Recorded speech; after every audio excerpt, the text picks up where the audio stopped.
অবশেষে দীপা করল বাজিমাত শেষ মুহূর্তে। আমরা প্রথমেই দেখতে পাবো কুন্তলা সেনগুপ্ত পরিবারে ঢুকে পড়েছে এবং সবার কাছে একসাথে থেকে কথা বলছে। হঠাৎই তখন পিছন থেকে সূর্য আসে এবং সূর্য কুন্তলাকে দেখে প্রচণ্ড রেগে যায়। সে বলে, এখানে ইনি কি করছেন? ইনি এখানে আমাদের বাড়িতে কেন থাকবেন? আমি একদম পছন্দ করছি না। তখন সোনা এসে বলে, উনি তো আমাদের উকিল হন, তো উনি থাকতেই পারেন। কেন, কি হয়েছে? কোনো প্রবলেম আছে কি? তখন সূর্য বলে যে নায়নার সাথে আমি কোনোভাবেই যাব না। তারপর সবাই মিলে বোঝাতে শুরু করে সূর্যকে। তারপর পিছন থেকে আসে রূপা। রূপা পিছন থেকে হিংসুকুটি বলে ডাকে এবং হিংসুকুটি অর্থাৎ সোনাকে বলে যে চলো না হিংসুকুটি, আমরা সবাই মিলে একসাথে যাই।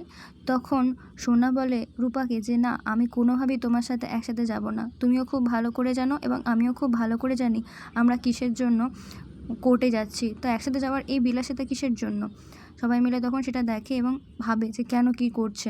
তার পেছন থেকে প্রবীর অর্থাৎ সোনার দাদু এসে বলে যে দিদিভাই, আমি তোমার পাশে আছি। সবাই যখন সোনা দিদিভাইয়ের পাশে আছে, আমি তোমার পাশে আছি। কারণ যখন দেখছি সোনা দিদিভাইয়ের পাশে সকলেই রয়েছে, তখন তোমার পাশে যখন কেউ নেই, আমি তোমার সাথে যাব, চলো।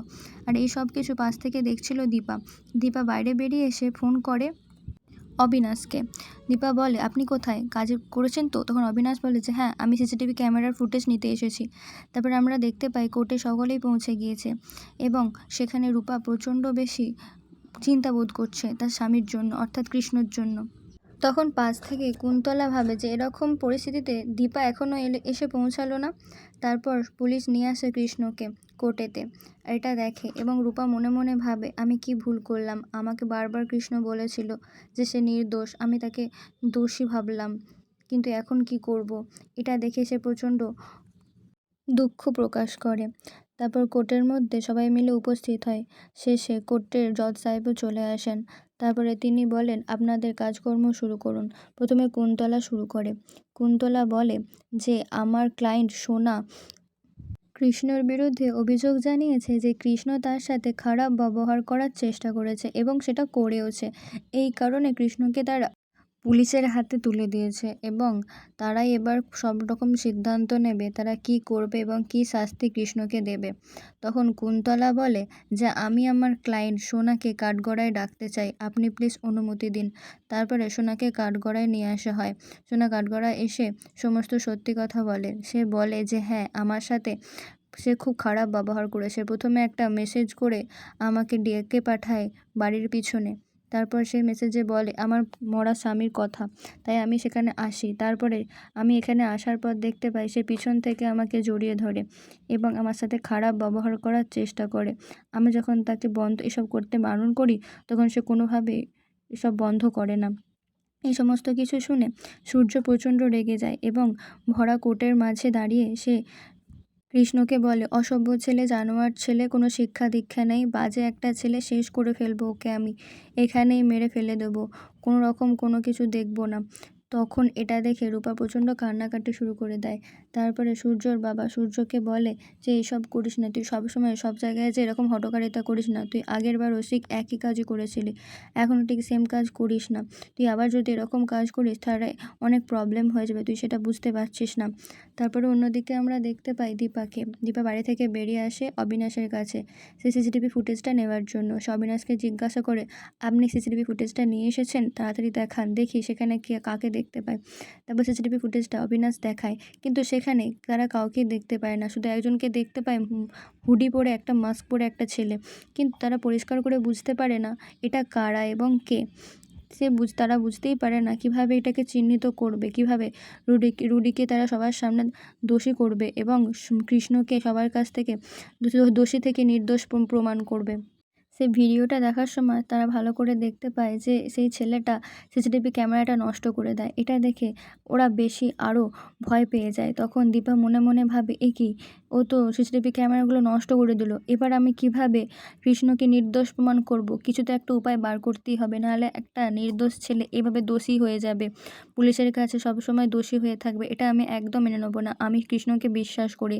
তারপর আমরা কোর্টে দেখতে পাই কৃষ্ণর সাপেক্ষে যিনি ছিলেন তিনি বলেন যে এটা সমস্ত ভুল কথা, এনারা একতরফা একটা বিচার করছেন, এটা কোনোভাবেই হতে পারে না।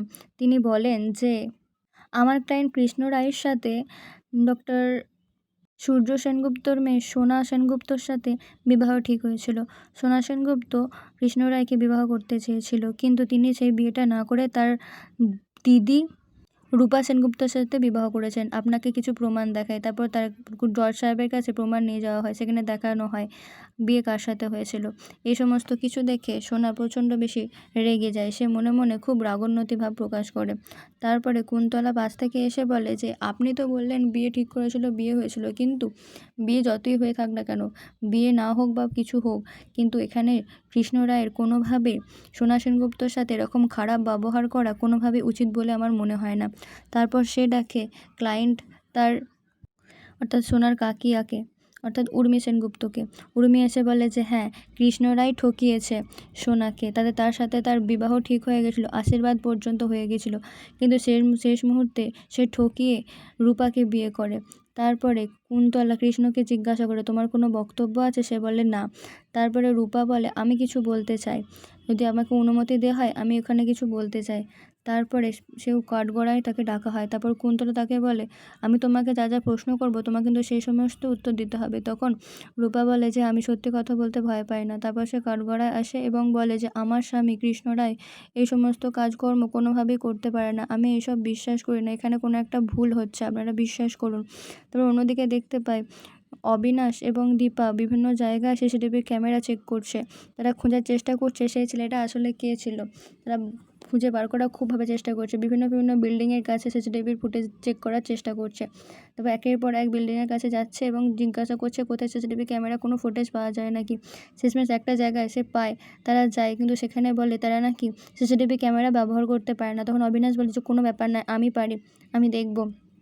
তারপর অন্যদিকে আমরা দেখতে পাই রূপা সেনগুপ্তকে সবাই প্রশ্ন করছে, সে বলে যে আমি একটা প্রমাণ দিতে চাই, এখানে কৃষ্ণ মেসেজ করেনি, কৃষ্ণকে মেসেজ করে ডাকা হয়েছিল। তারপরে জজ সাহেবের কাছে একটা মেসেজ দেখানো হয় যেটা সোনার ফোন থেকে গিয়েছিল। তারপরে কাঠগড়ায় ডাকা হয় প্রবীর সেনগুপ্তকে, তিনিও বলেন যে আমি বেশি কিছু জানি না এই সমস্ত কিছু ব্যাপারে। তারপরে ডাকা হয় জয় সেনগুপ্তও বলে যে আমি কোনোভাবে কিছু বলতে পারবো না সেরকমভাবে, কিন্তু শেষে আমরা যেয়ে দেখি খুব চেঁচামেচি হচ্ছে এবং কৃষ্ণকে সবাই মিলে খুব চেঁচাচ্ছে, সোনা তার ওপর খুব বাজে আচরণ করছে। এই সমস্ত কিছু দেখে সোনা আরও বেশি রেগে যায় এবং তখন মাঝখানে সূর্য ভাবতে থাকে যে এরা বারবার কেন বলছে, এটা আমি বুঝতে পারছি না, আমার মেয়ে কী করে হতে পারে। তারপর শেষ মুহূর্তে চলে আসে দীপা। দীপা এসে বলে যে আমার কাছে একটা প্রমাণ আছে। দীপাকে দেখে সবাই একটু ভয় পেয়ে যায়, কুন্তলা তো সবথেকে বেশি ভয় পেয়ে যায়। তারপরে পিছন থেকে সূর্য দীপাকে দেখতে পায়, সে বোঝার চেষ্টা করে এটা কি আমার দীপা যাকে আমি এতদিন ধরে খুঁজছি। আমি আমি আমি দীপার মুখটা দেখতে পাচ্ছি না, এই মানুষটার জন্য আমি দীপাকে দেখতে চাই। উর্মি তো দীপাকে দেখে প্রচণ্ড বেশি ভয় পেয়ে যায়, দীপা কোত্থেকে চলে এলো, দিদি তো বিদেশে ছিল। তারপরে সূর্য বারবার ধরে দেখার চেষ্টা করে কিন্তু দেখতে পায় না। তারপর সে উঠে দাঁড়িয়ে ভাবে যেটা আমি দীপা, আমি এতদিন ধরে আমার স্ত্রীকে খুঁজছি, কিন্তু আমার স্ত্রীকে আমি দেখতে পাচ্ছি না, আমি আমার স্ত্রীকে দেখতে চাই। তখন শেষ মুহূর্তে দীপা বলে আমার কাছে একটা প্রমাণ আছে, এই প্রমাণটার মাধ্যমে আমি প্রমাণ করে দিতে পারি যে কৃষ্ণ রায় কোনো রকম কোনো ভুল করেনি, কৃষ্ণ নির্দোষ, কৃষ্ণকে শুধুমাত্র ফাঁসানো হয়েছে, কৃষ্ণ কোনো মেসেজ করেনি।